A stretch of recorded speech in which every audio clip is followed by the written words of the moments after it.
Railway Koduru MLA అరవ శ్రీధర్ చుట్టూ ముసురుతున్న వివాదం కొత్త మలుపు తిరిగింది. ఎమ్మెల్యే కారణంగా తాను సంజీవిని హాస్పిటల్లో అబార్షన్ చేయించుకున్నానన్న వీణ ఆరోపణలను సదరు హాస్పిటల్ యాజమాన్యం ఖండించింది. హర్షవీణ కేవలం అబార్షన్ కిట్ మాత్రమే తీసుకెళ్లారని, తమ హాస్పిటల్లో ఎలాంటి అబార్షన్ ప్రక్రియ జరగలేదని డాక్టర్ శివకిషోర్ యాదవ్ స్పష్టం చేశారు. ఎమ్మెల్యే తనకు ఫోన్ చేయలేదని, అసలు ఆయనను చూడలేదని డాక్టర్ చెప్పడంతో ఈ వ్యవహారం ఇప్పుడు స్థానికంగా పెను చర్చకు దారితీసింది.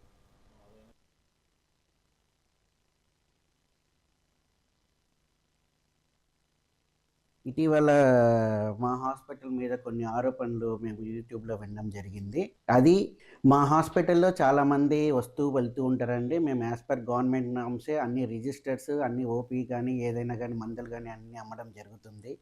అక్కడ మా పైన వచ్చిన ఆరోపణ ఏదంటే మా హాస్పిటల్లో అబార్షన్ చేశామన్న ఆరోపణ వచ్చింది. అది అసత్యం అండి. మేము ఎటువంటి అబార్షన్లు చేయలేదు. మా దగ్గరికి చాలామంది పిల్లలు వద్దు అనుకుని వచ్చే వాళ్ళ దగ్గరకి కిట్లు ఇస్తూ ఉంటాము. అది గవర్నమెంట్ నామ్స్ ప్రకారమే వాళ్ళ అడ్రస్లు అవి రాసుకొని ఇస్తూ ఉంటాము. అదేవిధంగా ఆవిడ గారు ఇప్పుడు మా పైన ఆరోపణ చేసిన వాళ్ళు హర్షవీణ అనే వ్యక్తి 29 వయసు గల ఆవిడ మా దగ్గరికి 5/9/2025 11:30కి కన్సల్టేషన్ కోసం అపాయింట్మెంట్ తీసుకున్నారు. 12:30 కల్లా ఆవిడ వెళ్ళిపోయినారు. మేము ఎటువంటి సర్జరీ కానీ, సిజేరియన్ కానీ, అబార్షన్ కానీ ఆవిడకి ఏదీ చేయలేదు.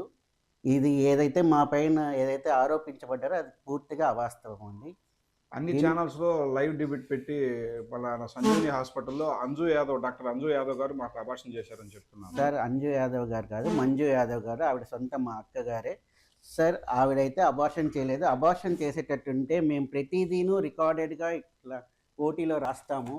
మేము కిట్ అమ్మిన విషయం అయితే వాస్తవము. 5వ తేదీన హర్షవీణ గారికి అమ్మిన విషయం వాస్తవము. ఇది మా ఓటీ రిజిస్టర్ అండి. ప్రతి కేసు, కనీసం కుట్టు వేసిన కేసు కూడా మేము ఖచ్చితంగా రికార్డ్ చేస్తాము.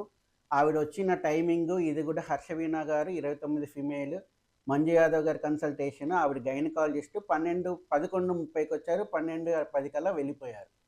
ఇటీవల